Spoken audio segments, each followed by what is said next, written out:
Hello, friends and subscribers. This is Charles LeBuff again with number 7 of my Sanibel Chronicles.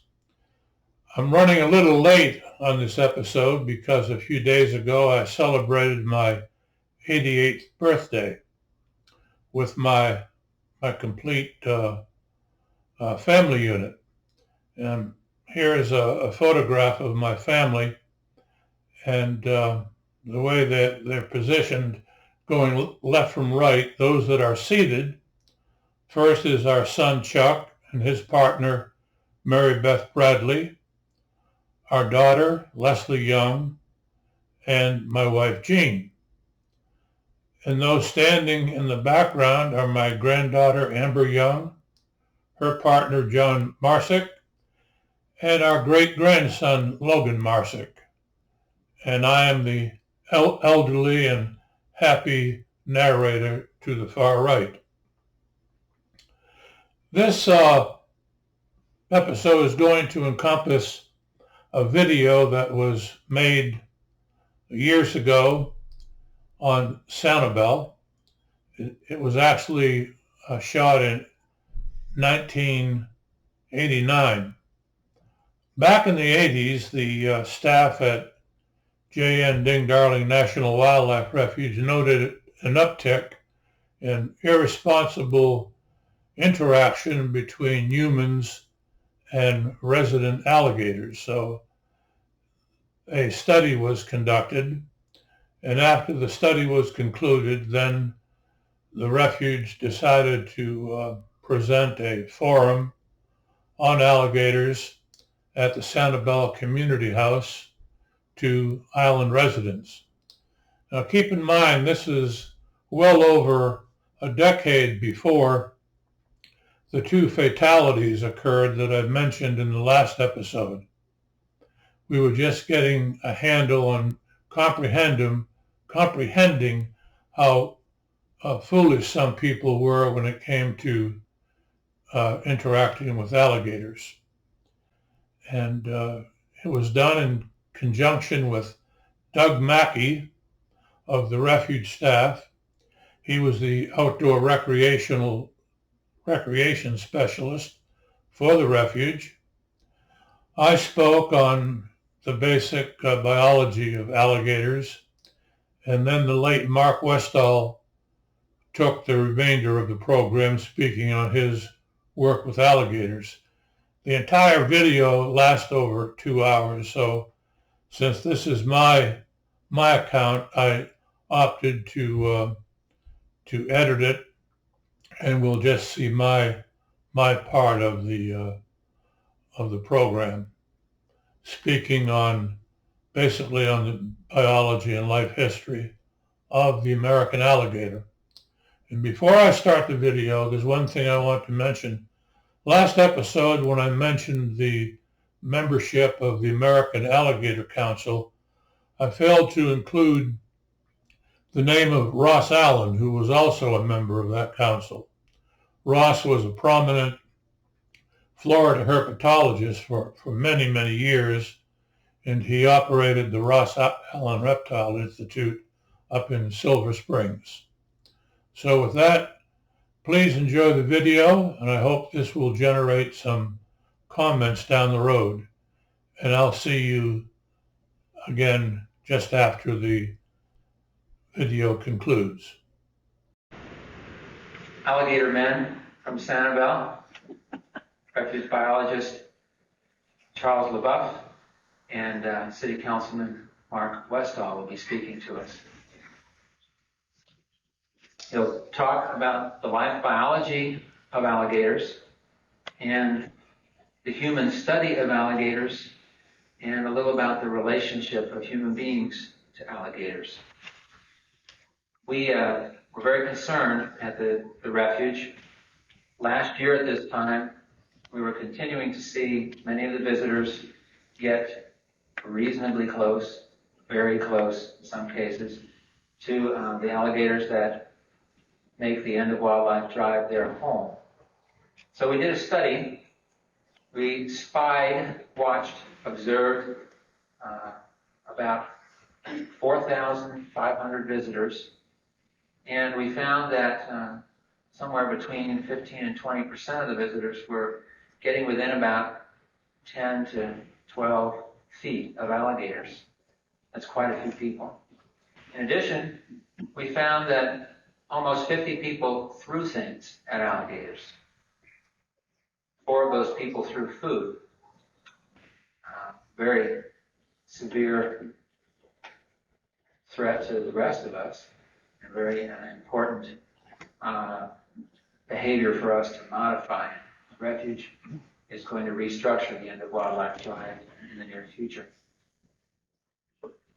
We decided that one of the most important approaches that we take was through education. And so when we discovered the theme of Wildlife Week to be predators, this topic surfaced for the midweek program.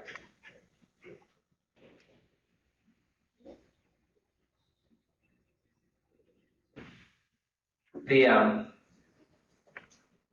alligators are very controversial this year because the state is watching Sanibel, watching how alligators are managed here. And tonight, I look with particular interest to hear what these 2 gentlemen think will be the future of the alligator management program. We'll start with a look at the life biology and some colorful history of human interaction with alligators from wildlife biologist Charles LeBuff. Charles.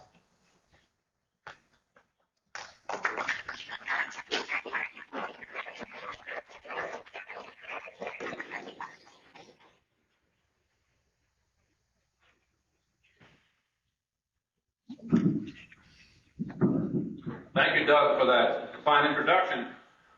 I'm very pleased to see such a turnout tonight.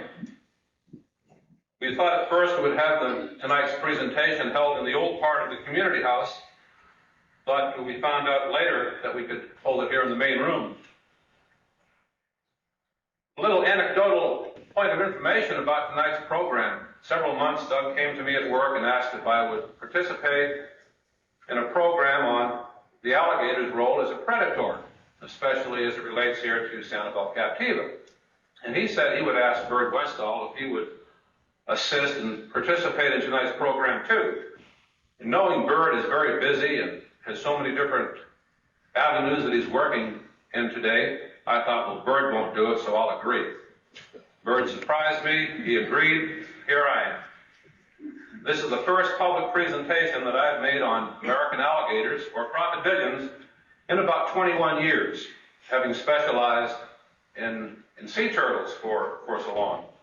Back in the old days, 25, even 30 years ago, I would work with alligators in the spring and fall, and then concentrate on loggerhead turtles in the summertime. So for about 8 months of the year, my life was very busy working with one type of reptilian form or another.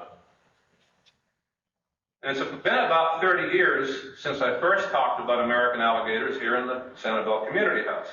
So it's sort of nice to be back in and speaking to such a large turnout of interested people.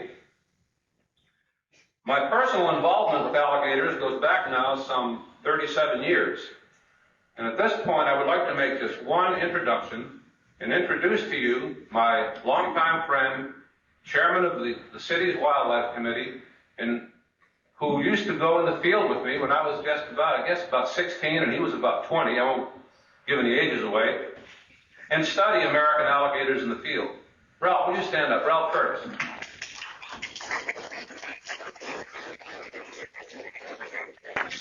Ralph and I worked with American alligators and American crocodiles almost daily back in the early 50s.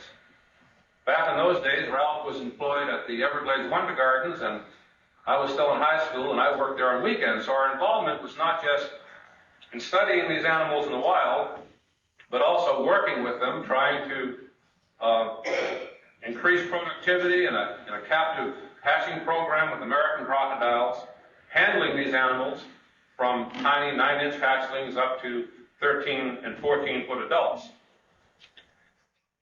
Back in about 1956, I did a cooperative study with the Florida Game and Freshwater Fish Commission in Collier County.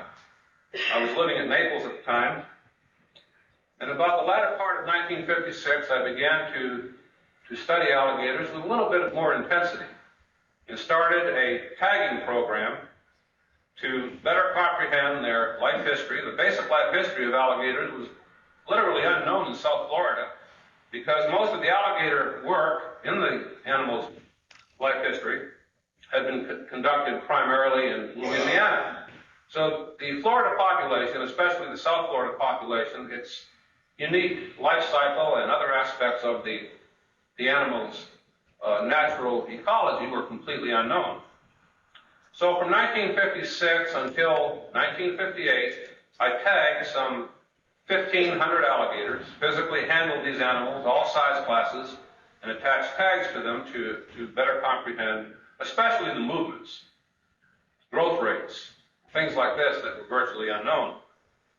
And then in 1958, I came to Sanibel, and here I had a really unique situation because I had a concentrated cell, an insular population of alligators that was separated from the main population, being separated, of course, by the Gulf of Mexico and also by the waters of Pine Island Sound and San Carlos Bay.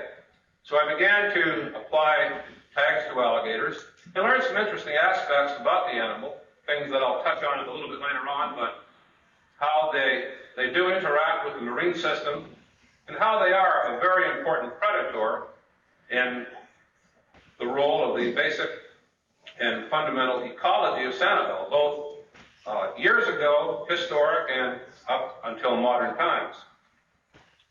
In 1967, I began to spend more of my time with loggerhead turtles. And I passed the baton, if you will, of alligator studies on to individuals like George Weymouth, George Campbell, both authorities on the subject. And then it has gone from the basic tagging life history studies up into a more of a comprehensive program to meet with the present status of the animal on Sanibel and the interaction of the animal with people, which is a very critical situation for the animal, and I'm sure that Bird will touch on that a little bit later on. Crocodilians, and an alligator is a crocodilian, are not modern-day dinosaurs. They are, however, the last of the ruling reptiles. Depending on your view in taxonomy, there are somewhere between 25 and 27 different species of crocodilians. Crocodilians are the alligator, which is found only in the United States, and another species is found in China. The caiman, which is an alligator-like crocodilian, is found in South America. The crocodiles are distributed in both eastern and western hemispheres and both north and southern hemispheres, represented by one species in North America, the American crocodile. The fourth member of the group is called a gavial, or gharial. It's found primarily in Asia, India. The crocodilians as a whole date back some 137 million years. As I said, they were not dinosaurs. They were a stem reptile that broke apart from the basic dinosaur stock and evolved through time over the past 137 million years to the 25 to 26 modern species that we have.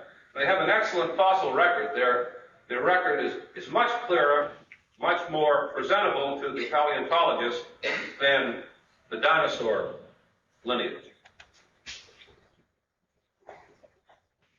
The alligators in North America, the American alligator, is today, or its historical range occurred from, I'll draw a map here for you, occurred from southern Virginia down to Florida, westward to the Rio Grande Valley of Texas, north to Oklahoma, Arkansas, and then it sort of split in a straight line, the southern tier of Alabama, Mississippi, and Georgia. And today, remnants of the American alligator population, although depleted in many parts of its range, still occur within that respective perimeter that I described. The crocodilians as a whole date back some 137 million years. As I said, they were not dinosaurs. They were a stem reptile that broke apart from the basic dinosaur stock and evolved through time over the past 137 million years to the 25 to 26 modern species that we have. They have an excellent fossil record. Their record is much clearer, much more presentable to the paleontologist than the dinosaur lineage.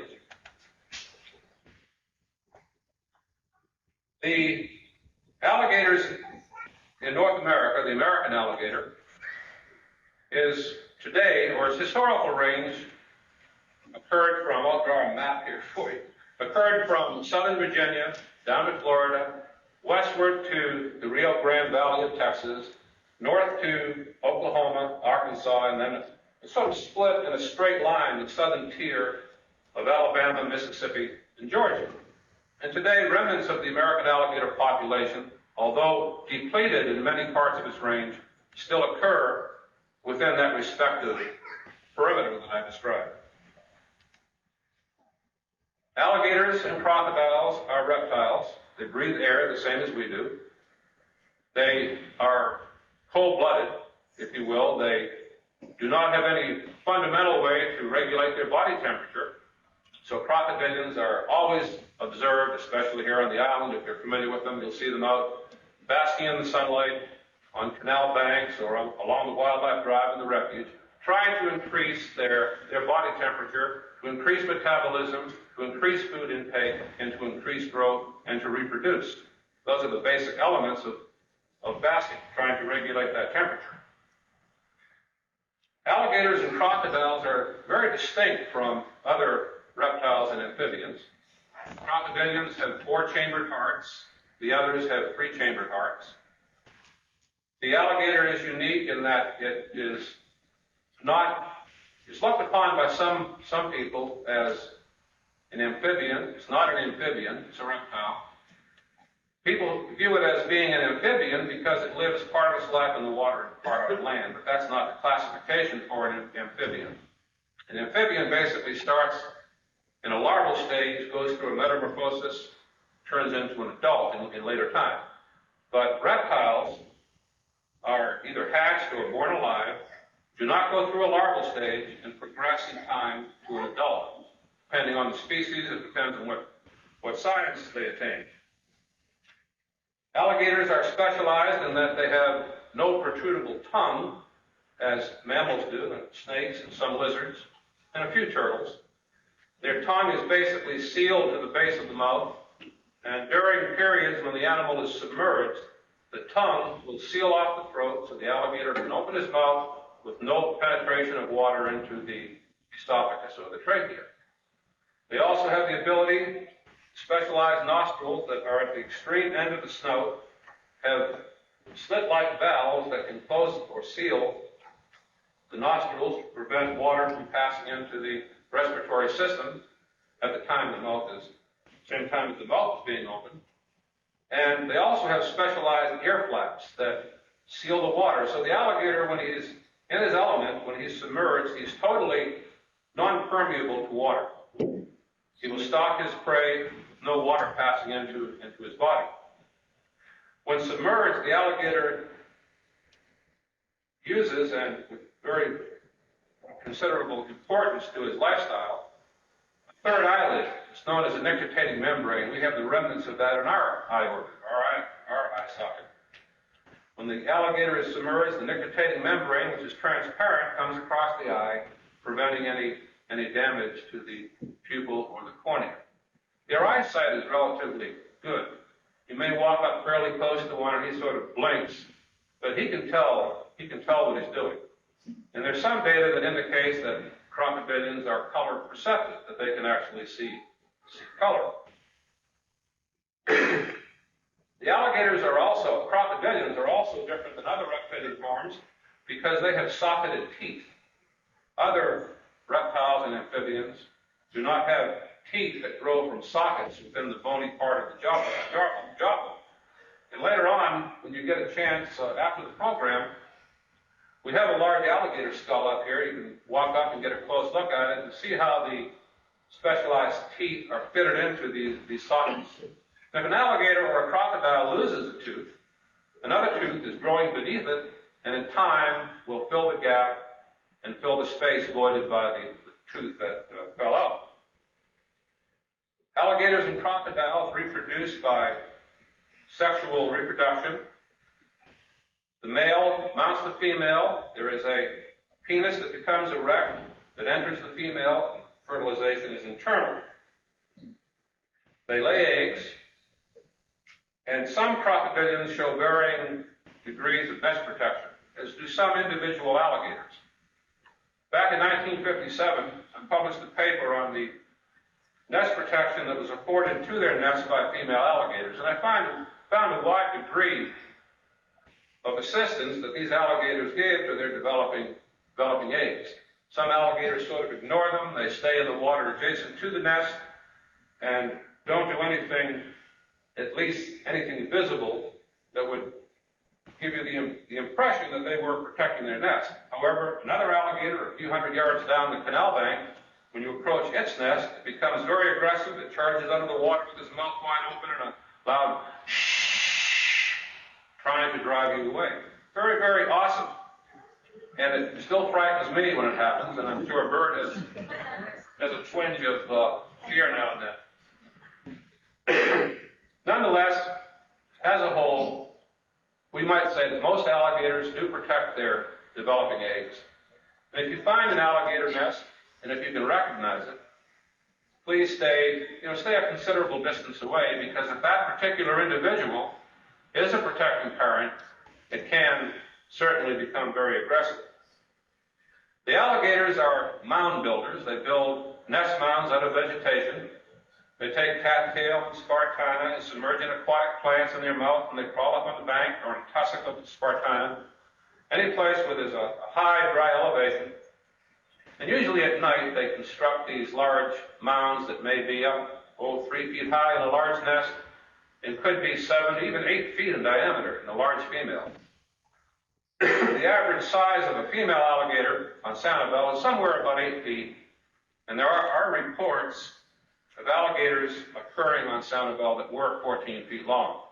That's a little bit beyond the maximum length that anyone has ever documented or measured here, but it is feasible because alligators have been recorded that measured 19 feet 4 inches. Many of us working with alligators or have worked with alligators don't necessarily accept that 19-foot 4-inch measurement. Just as a point of information, that was taken and published by the man who developed Tabasco sauce, McIlhenny, from Avery Island, Louisiana. But in many documents and much of the literature, McIlhenny's record still stands at 19 feet 4 inches. But it is somewhat skeptical. You can go either way or the other. You can disregard it or you can accept it. Excuse me.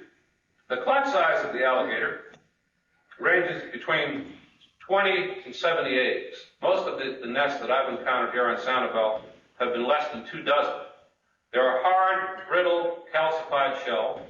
They're elongated. Didn't bring an egg, did you, by any chance, Bert? I guess not. Okay, good.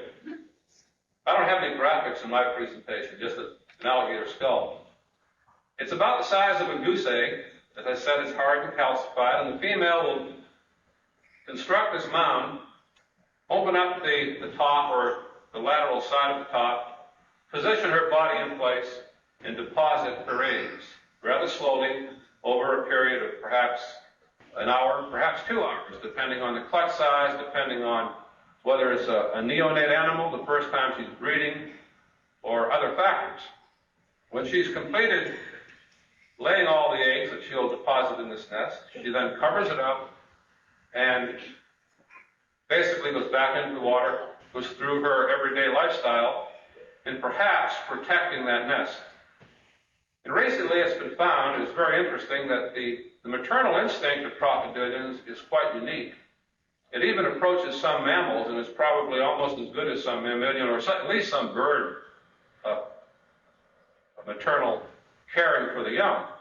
When the young alligators are about to, when they've gone through their developmental process, about 60 days, they start making noises inside the egg. Bird can probably do that. I'm out of practice.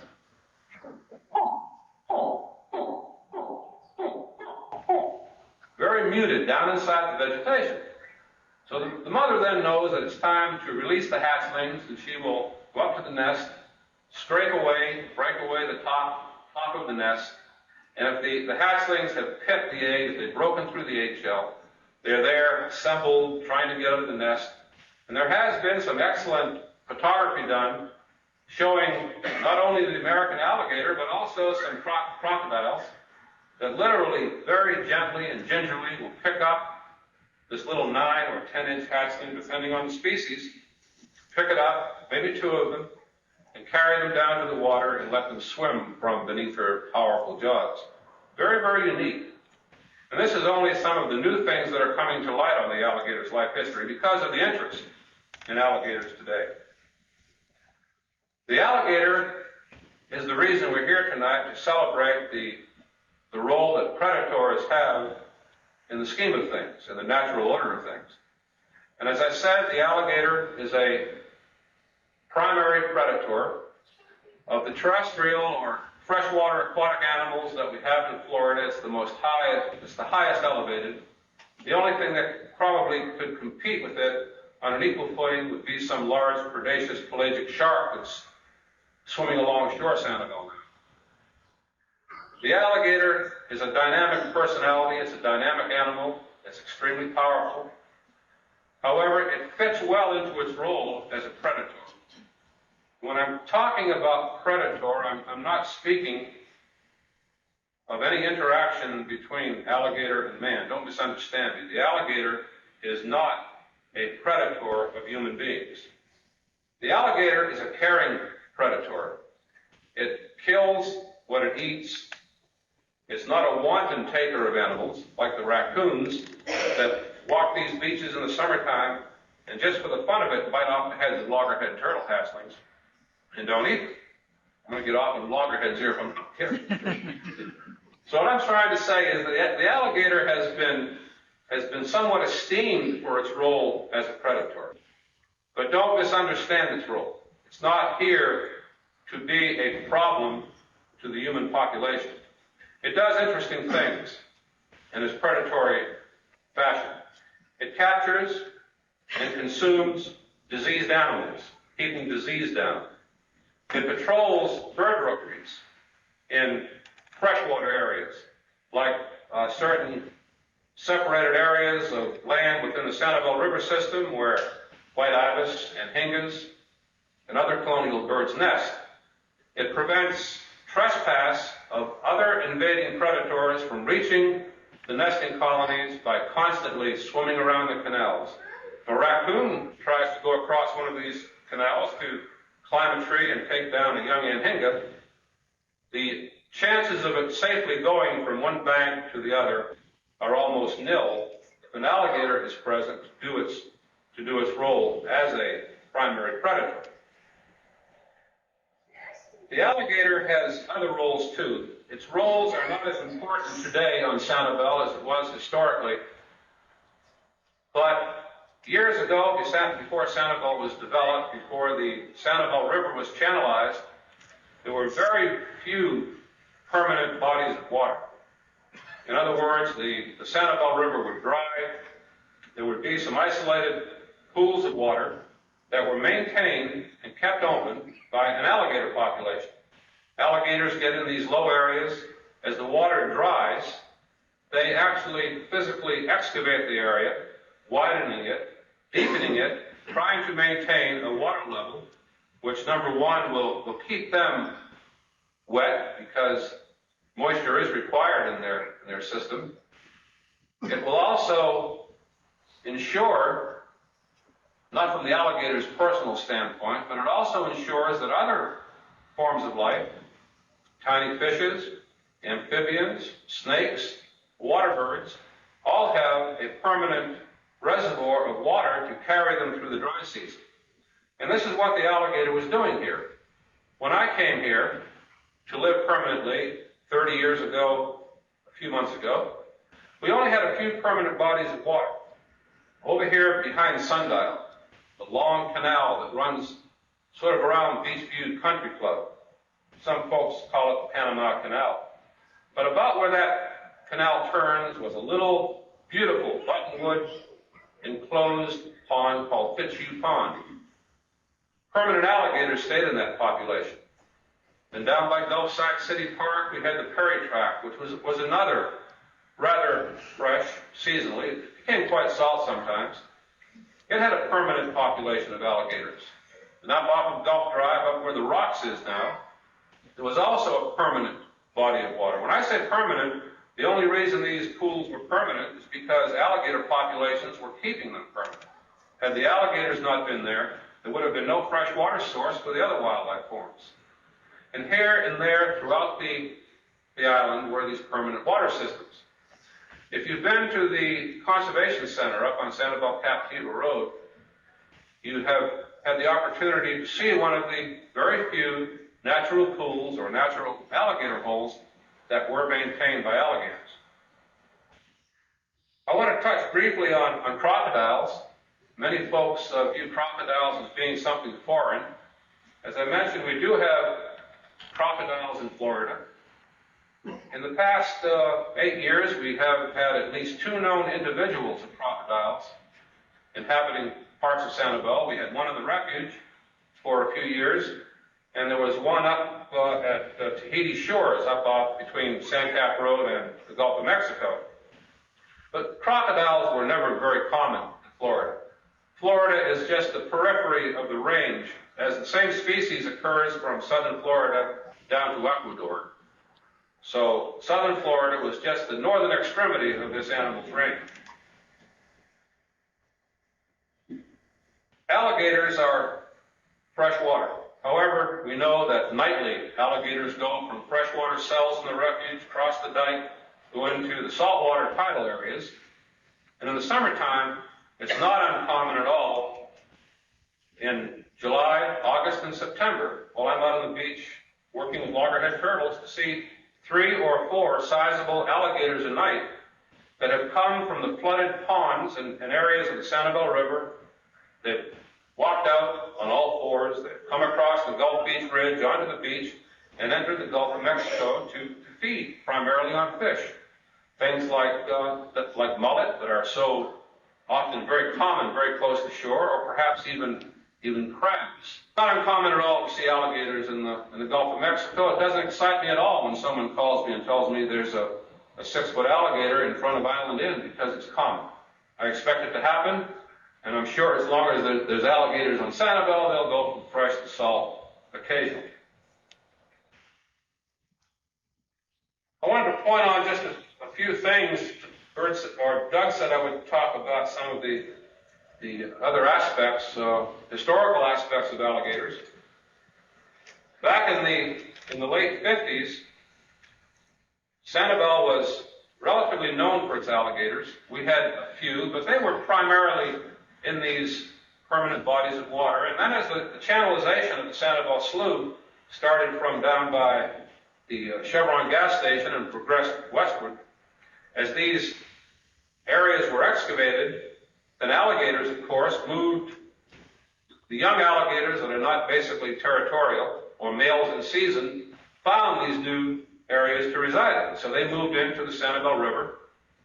And as the Sanibel River was enlarged and more wildlife forms were utilizing it for food for alligators, better distributed through the island, less pressures by their predators. Alligators have predators too.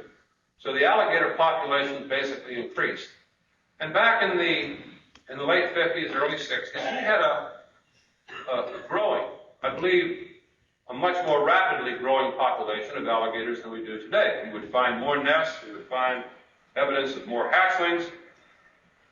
So the population back in those days was increasing. It was rather interesting as the alligator populations of the mainland grew, poaching became rather profitable. Alligator hides back in the early 60s were going for like $25 to $35 a foot. Back in the 60s, that was a relatively good piece of pocket change. And we had a few residents on the island. Most of them have died or moved off the island that would periodically get money, spending money, by going out and killing a few alligators. It was not uncommon to hear gunshots at night on Sanibel. Most of these gunshots were people actively alligator hunting. Back in those days, there were only 3 people on the island that had law enforcement authority. We had a part-time deputy sheriff, Tommy Wood, the first refuge manager, and I had federal commissions, but we also had state commissions that gave us the same authority as a Florida wildlife officer. So it was up to us to sort of keep tabs on what was happening with wildlife here in the island. And it was not uncommon at all to get called out at night to hear someone say someone's shooting over here, and we'd get out and we'd try to catch them, but we could never apprehend them. And then back about 1968, have you all been to the Bailey Track on Sanibel? Walked through the nice trails? Well, the airplane canal on the southern end of the Bailey Track is called the airplane canal because back in those days we kept a Cessna seaplane there. And we would land and take off in that very narrow canal. We also had some of our equipment there. And we had a borrowed canoe, a 17-foot drumming canoe. And one night that canoe came up missing. And we couldn't find it. We tried to do a little bit of investigation, trying to see what happened to the canoe, but it had disappeared. And a few weeks later, I happened to be helping an Audubon group that was here, and we had picked up some canoes, and we were canoeing the Sanibel River from Tarpon Bay Road east. We got down there and went around a few bends, and suddenly I saw a large group of turkey and black vultures lift up, hundreds of them, come up out of the buttonwoods, crash, bang, get airborne. So I pulled off in one of these little tributary canals, and here on the bank on both sides, underneath a very dense buttonwood strand, sapling buttonwoods actually, because the vegetation really hadn't recovered when the river was excavated. So the trees were just now getting where they did give a little bit of protection from aerial observation. And there on the bank, scattered out by the vultures, I collected and piled up the skulls of 43 alligators that had been butchered or skinned. The people that killed alligators back in those days didn't eat them. They didn't take time. Eating alligators was done, but it's sort of become a fad in the past decade in restaurants for people to go in and taste alligator meat as just something new in their life. But they generally weren't eaten by people that killed them because they didn't have time. They had to skin the alligator, get it rolled up, and get out of here before they were caught. Well, getting back to my story, the alligators, as far as I know, the remains are still there. It's pretty well grown up now. But I proceeded on a little bit further, and then in the next lateral canal, I saw something sticking up, and lo and behold, here was our stolen canoe, completely sunk down. A few days later, I found 6 carcasses on the airplane canal down at the very end, the very west end. So we weren't doing much good in catching these, and so we decided we'd call in the state. And this sort of amuses me looking at how things have changed. We had a definite problem. We had evidence of X number of alligators being destroyed. So we called in the state wildlife officer, who is still employed, I believe, as a wildlife officer. And they basically refused to come to Sanibel. They didn't want to come over here. They were too busy. Today, we can't keep the state out of our alligator program. I don't know what's happened. It may be a new political scenario happening in Tallahassee, who knows, but they are sure basically getting involved in the alligators. But poaching was very profitable, and it went on from time to time. And through the grapevine, we sort of feel that those 43 alligators that were taken illicitly were not taken by local people. It was just probably too large an operation. And even though they were poachers, they still respected us. They didn't try to trick us. They didn't try to cause us any real harm, other than take an occasional alligator.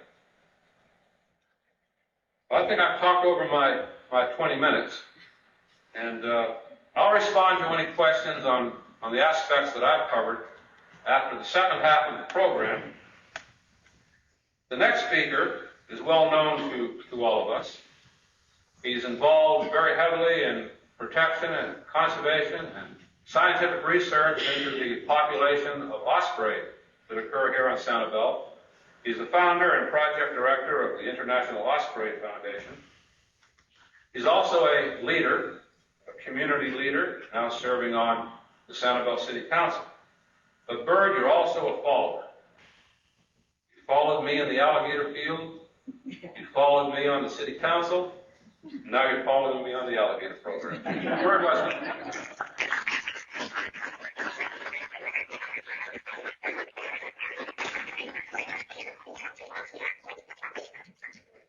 After that comment, I'll have to raise this up because it's too short.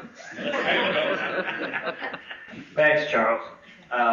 Charles started out with a little anecdote talking about that he said he would go ahead and do it because I'm so busy that with all the different projects that I'm involved with, that he figured, I wouldn't agree to do this for Doug because I'd just be too busy. I felt like saying, almost stood up and yelled it out. Charles. Well, that's my story on alligators in a nutshell. The next episode, number 8, will wind up my coverage of my life with alligators, and we'll end it there next time, unless someone has comments and questions anytime during the life of these episodes. I'll be more than happy to discuss alligators again. Thank you very much, and don't forget to please subscribe to the Sanibel Chronicles and give the episodes a thumbs up. That will help me, as I said earlier, climb the YouTube mountain. Thank you.